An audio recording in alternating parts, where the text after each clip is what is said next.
नमस्कार। कक्षा 11 हिंदी की कक्षा में फिर से आपका स्वागत, अभिनंदन और आभार। जैसा कि आपको विदित है कि हम अपनी काव्यांश वाक्य वे आंखें नामक चैप्टर की शुरुआत कर चुके थे। उसका सुचारू रूप से संचालन करते हुए हमने उसके पूरे पद्यांशों का अनुवाद प्राप्त करते हुए किसान की दर्द भरी उस कहानी से परिचित हुए हैं, जिनका बयान उसकी आंखें करती हैं। वे आंखें सुमित्रा नंदन पंत के द्वारा लिखी गई एक ऐसी कविता है जिसमें शब्द चित्रमयी शैली के माध्यम से सारी घटनाओं का, सारे घटनाक्रम का, किसान की जीवन गाथा का पूर्ण विवरण प्रस्तुत किया गया है।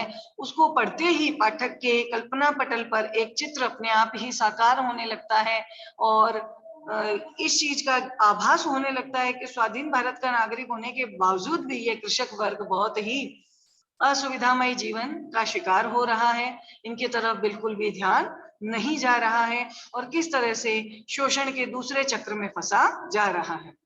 तो हमने देखा किस तरह से किसान अपने पुत्र को खो चुका, उसकी पत्नी की मृत्यु हो गई, पत्नी की मृत्यु के 2 दिन पश्चात ही उसकी दूध मुही बच्ची की मृत्यु हो गई और पुत्र की मृत्यु के पश्चात पुत्र वधू की के प्रति भी अमानवीय और दुष्कृत्य किया गया, जिसकी वजह से वह भी जो है अपने जीवन को खो चुकी थी। ये सारी बातें हमने आगे सुमित्रा नंदन पंत उसी कृषक वर्ग की असुविधापूर्ण स्थितियों की ओर हमारा ध्यान आकृष्ट करते हुए कहते हैं, खैर कोई इसके अलावा पैर की जूती जोरू कि इन सब के बावजूद भी पैर की पनाह या जूती माने जाने वाली जो हमारी जोरू यानी स्त्री है, न सही एक, अगर उसके मरने के पश्चात वो एक ना मिले तो कोई दूसरी आती, यानी उसके स्थान पर किसी दूसरी को जीवन में स्थान मिल जाता है। यहाँ पर कवि ने उस समय की परिस्थितियों में स्त्री समाज की क्या स्थिति थी उसका भी हमारे सामने एक दृश्य उपस्थित किया है कि स्त्रियों को ज्यादा सम्माननीय स्थान समाज में नहीं दिया गया था। अगर एक स्त्री की मृत्यु हो गई है, एक पत्नी की मृत्यु हो गई है, तो उसके स्थान पर दूसरी पत्नी लाना बहुत ही सहज और सामान्य बात मानी जाती थी। पर जवान लड़के की सुध कर सांप लौटते फटती छाती। लेकिन सुमित्रा पंत कहते हैं कि युवावस्था में ही मृत्यु के ग्रास बनने वाले उस पुत्र को याद कर करके मुहावरेदार भाषा का प्रयोग करते हुए उन्होंने बताया है कि किसान की छाती पर सांप लौटते थे, अर्थात उसको बहुत दुख और कष्ट होता था, फटती छाती, और वो बहुत ही बेहाल हो जाता था, अपनी सुध-बुध खो देता था, निराश और असहाय और दुखी हो जाता था। तो इस 4 पंक्तियों में उन्होंने समाज के अंदर स्त्री और पुरुषों में जो भिन्नता है उसके भेद को भी हमारे सामने स्पष्ट किया है कि स्त्रियों को ज्यादा विशेष दर्जा नहीं दिया जाता था। अगर एक पत्नी मर जाई तो कोई बात नहीं, दूसरी पत्नी लाना सामान्य बात थी, लेकिन पुत्र का मर जाना वास्तव में जीवन के लिए एक अभिशाप, एक कलंक, एक दोष माना जाता था। तो सुमित्रा नंदन पंत की भाषा में उन्होंने बताया है कि जो कृषक वर्ग है, उस कृषक वर्ग ने जो सोच, जो विचार हमारे सामने रखा है कि पैर की जूती यानी बहुत ही असम्माननीय स्त्री जो है, पत्नी जो है, अगर एक मृत्यु को प्राप्त हो गई है तो उसके स्थान पर दूसरी आ जाती है। लेकिन युवावस्था में जिस पुत्र की मृत्यु हो गई है उसको याद कर करके किसान को बहुत दर्द दुख होता था, वो कराहता था और उसका हृदय व्यथित हो जाता था। पिछले सुख की स्मृति आंखों में क्षण भर एक चमक है लाती। पुराने समय के सुखों के दिनों को याद करके उसकी आंखों में एकाएक थोड़ी देर के लिए चमक आ जाती, खुशी आ जाती, प्रसन्नता आ जाती। तुरंत शून्य में गड़ बह चितवन, चितवन यानी वही दृष्टि, तुरंत यानी उसी समय, शून्य में यानी किसी गर्त में, गढ़ यानी एक दृष्टि से देखना, एक निगाह से देखना, तीखी नोक सदृश बन जाती। और जिस तरह से एक तीखा नुकीला तिनका जो है वो हमारी आंखों में रड़कता है, हमें दुख पहुंचाता है, उसी तरह से किसान जो है उसका जो ध्यान है, चितवन यानी उसका जो ध्यान है, उसकी जो दृष्टि है, किसी शून्य में जब ताकने लगती तो तुरंत उसको हकीकत मालूम होती और वह भीतर ही भीतर तीखी नोक के समान उसको दर्द देती थी, चुभती रहती थी, उसको कष्ट पहुंचाती थी। यानी अंतिम पद्यांश में बताया है कि पुराने समय से आज के समय की तुलना करते हुए किसान पुराने समय को याद करके बहुत खुश होता, उसकी आंखों में एक चमक आ जाती तुरंत ही जब वह उस समय की तात्कालीन परिस्थितियों से परिचित होता और याद आती, उसे ध्यान आता, उसे जो जिन परिस्थितियों में वो जी रहा है, तो तुरंत वो परिस्थितियां जो है तीखी नोक के समान उसकी आंखों में चुभने लगती।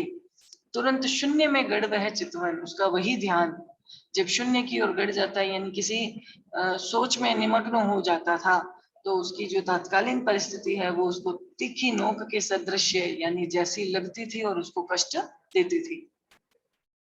अब बात आती है इस पाठ के अभ्यास प्रश्नों की। अंधकार की गुहा सरीखी, अंधेरे से परिपूर्ण गुफा के समान उन आंखों से डरता है मन। कवि कहते हैं निर्धारित है किसान की उन आंखों से मेरा हृदय जो है बहुत कंपित होता है, भयभीत होता है। आमतौर पर हमें डर किन बातों से लगता है? अंधेरे से, किसी अपारलौकिक शक्ति से, किसी भविष्य की आशंका से, किसी प्राकृतिक आपदा से, इनसे हमें डर लगता है। उन आंखों से किसकी ओर संकेत किया है? उन यानी निश्चित और निर्धारित है किसान की आंखें। कवि ने उन आंखों से डर क्यों लगता है? कवि को उन आंखों से डर इसलिए लगता है क्योंकि उसकी आंखें जो हैं, किसान की जो आंखें हैं, वो अपने जीवन का सारा लेखा जो है वो बयान करती है। किस तरह से असुविधामय जीवन, सुविधाहीन जीवन जीते हुए कृषक वर्ग जो है वो शोषण का शिकार हो रहा है, और इसी शोषण के शिकार के कारण उसकी आंखें जो है बहुत भीतर की ओर गड़ गई हैं, जिसके चारों तरफ काला घेरा बना रहता है। डरते हुए भी कवि ने उस किसान की आंखों की पीड़ा का वर्णन क्यों किया है? कवि का उद्देश्य यही है ताकि उसके द्वारा दिए गए इस वर्णन से प्रेरित होकर पाठक, श्रोता या अन्य जो वर्ग हैं, वो सभी इस किसान वर्ग के प्रति जागरूक बने, इनके प्रति उनका जो दायित्व है, उनका जो कर्तव्य है, उसके प्रति वो दृढ़ संकल्प होकर के इनके लाभ के लिए, इनके सुख के लिए कोई अच्छे उपाय, कोई अच्छी योजनाएं बना सके, ताकि इस कृषक वर्ग का भी समय के अनुसार बाकी वर्गों की तरह अच्छे से उद्धार और विकास हो सके। यदि वह इन आंखों से नहीं डरता, तब क्या भी वह कविता लिखता? कवि अगर इन आंखों से डरता नहीं तो भी वह कविता अवश्य लिखता, क्योंकि उसका उद्देश्य यही है कि कृषक वर्ग आज के स्वाधीन भारत का नागरिक होने के बावजूद भी बहुत असुविधामय जीवन जी रहा है। कई तरह से उसको बहुत हानियां उठानी पड़ती हैं, खेती को लेकर के, अपने घर परिवार को लेकर के, सुख सुविधाओं को लेकर के वह जितना आतंकित और भयग्रस्त रहता है, जितनी असुविधाएं उसको दुख देती हैं, उन सारी चीजों को कवि बयान करना चाहता है, अपनी कविता में आता है, वह अवश्य कविता लिखता। कविता में किसान की पीड़ा के लिए किन्हें जिम्मेदार बताया है? एक तो राजनीतिक सत्ता वर्ग, दूसरा गांव के जमींदार और साहूकार, जो ऊंची ऊंची ब्याज दरों पर किसानों को ऋण दे देते हैं, और उस ऋण के ब्याज को चुकाने में किसान, उसका परिवार और उसके खेत खलिहान, पशु सभी नीलाम हो जाते हैं। देश की इस परिस्थिति को भी उन्होंने जिम्मेदार बताया, जिस परिस्थिति में कृषक वर्ग की ओर ध्यान नहीं दिया गया, उनके लिए कोई लाभकारी योजनाएं नहीं बनाई गई, वह राजनीतिक सत्ता पक्ष भी जिम्मेदार माना गया है। पिछले सुख की स्मृति आंखों में क्षण भर चमक लाती है। किन पिछले सुखों की ओर संकेत किया गया है? उस समय की ओर संकेत किया गया है जिस समय कृषक का जो हरी भरी खेती से परिपूर्ण जो खलिहान है, खेत है, वो लहलहा रही हैं, उसके पत्नी, उसके पुत्र, उसके बच्चे, उसके पुत्र वधु, उसके पशु, उसके खेत खलिहान सभी उसके पास है, और किसान जो है संपन्नता से, सुख से अपने जीवन को बिता रहा है। उन पिछले सुखकारी क्षणों को याद करके उसकी आंखों में एक चमक अपने आप आ जाती है। संदर्भ सहित आशय स्पष्ट कीजिए। तो संदर्भ का अर्थ है कि प्रसंग और संदर्भ। उजरी उसके सिवा किसे कब पास दुहाने आने देते। प्रस्तुत पंक्ति हमारी पाठ्य पुस्तक आरोह के काव्यांश भाग की वे आंखें नामक कविता से ली गई है, जिसके कवि सुमित्रा नंदन पंत है, और जिन्होंने इस कविता के माध्यम से कृषक वर्ग के सुविधाहीन जीवन की ओर हमारा ध्यान आकृष्ट किया है, और इसमें सुधार लाने के लिए भी हमें आह्वान किया है। उन्होंने बताया है कि वास्तव में उजरी नामक जो उसकी गाय थी वो किसान के अलावा किसी और व्यक्ति को अपने नजदीक दूध दुहने के लिए नहीं आने देती थी, लेकिन फिर भी परिस्थितियां विषम होने के कारण किसान को अपनी उस उजरी गाय से भी हाथ धोना पड़ा, उसको भी बेच देना पड़ा ताकि वो ब्याज की किस्तें चुका सके। घर में विधवा रही पतोहू लक्ष्मी थी, यद्यपि पति खातिर। समाज की सोच की ओर हमारा ध्यान आकृष्ट किया है कि बताया है पुत्र की मृत्यु के बाद उसकी पुत्र वधू जो है, जो विधवा हो गई थी, उसका नाम लक्ष्मी था, लेकिन उसे जो है समाज में कलंकित माना जाता था और यह दोष लगाया जाता था कि वह अपने पति की मृत्यु का कारण बनी है। पिछले सुख की स्मृति आंखों में क्षण भर चमक है लाती।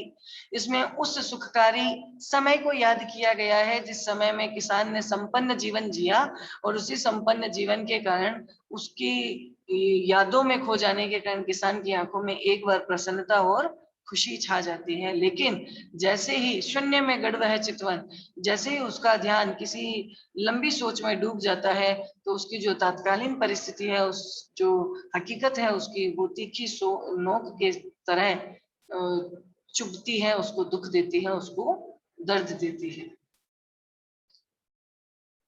पुरानी परिस्थितियां जो है याद करके उसको अंदर ही अंदर अफसोस होता है, दुख प्राप्त होता है।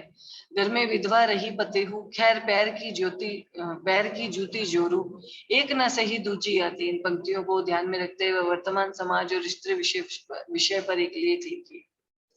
वर्तमान समाज और स्त्री, आज के समय में कई ऐसे आविष्कार, कई ऐसे परिवर्तन जो समय के साथ जरूरी है, आवश्यक है, वो हमारे समाज में आते रहे हैं।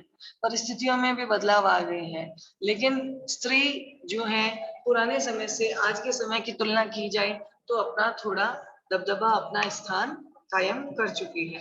स्त्री ने आज के समय में ये दर्शा दिया है कि वो पुरुष के साथ कंधे से कंधा मिलाकर आगे बढ़ने में सामर्थ्यवान है।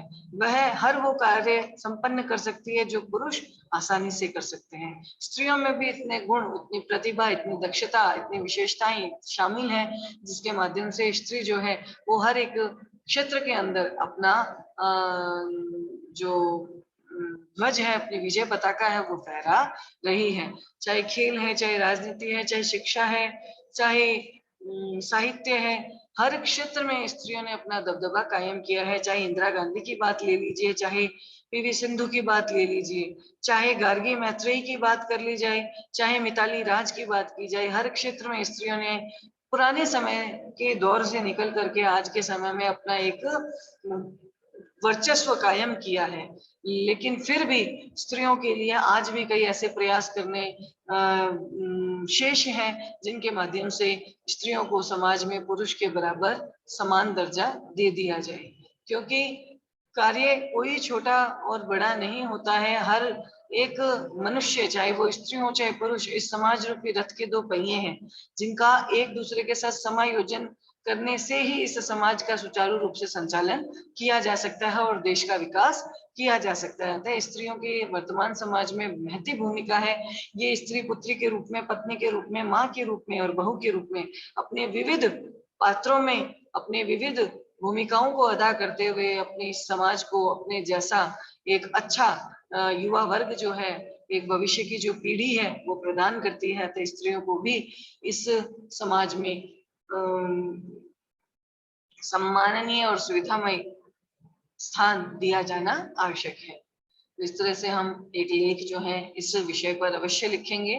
तो इस प्रकार हमारा ये पाठ पूर्ण होता है। आज की कक्षा में इतना पर्याप्त है। मिलते हैं हमारी अगली कक्षा में